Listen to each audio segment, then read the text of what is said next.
Alan Matheson Turing was born in London in 1912, but his story didn't begin on the day he was born. It began the moment he asked why. While other children were playing games, Alan wasn't counting numbers. He was whispering to them. No one at school truly understood what he was doing. His teachers knew he was brilliant, but they had no idea what kind of mind they were facing.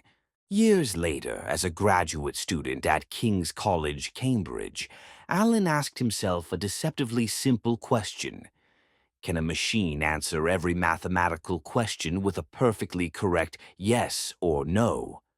This was David Hilbert's decision problem. If such an algorithm existed, the fog of uncertainty hanging over mathematics would completely disappear. But at the same time, on the other side of the Atlantic, someone else was chasing the very same answer. Alonzo Church. Church developed a system called lambda calculus and proved that such a universal algorithm could never exist. The problem was simple. Almost no one could understand it. Alan Turing chose a different path. Simpler, riskier. He imagined a machine. No screen, no buttons, no electronics. Just an endless tape, a head that could read and write symbols, and a state asking, "What do I do next?" Today we call it the Turing machine. It looked so simple that no one believed it mattered, until they realized something terrifying. Given enough time, this machine could compute anything. A game, a web browser, even a simulation of human intelligence. Turing proved this when he was only 24 years old, and he wasn't done.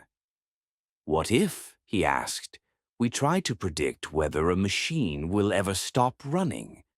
This became known as the halting problem. The answer, no.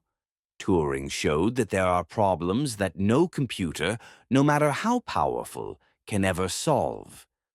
That moment defined the limits of computation itself. Then came World War II. Enigma, bomb machines, hidden rooms, silent victories. Alan Turing saved millions of lives, and almost no one knew. When the war ended, he wasn't celebrated as a hero. Instead, he was punished for being human. In 1954, at the age of 41, he died. Official records say suicide. But one question still remains.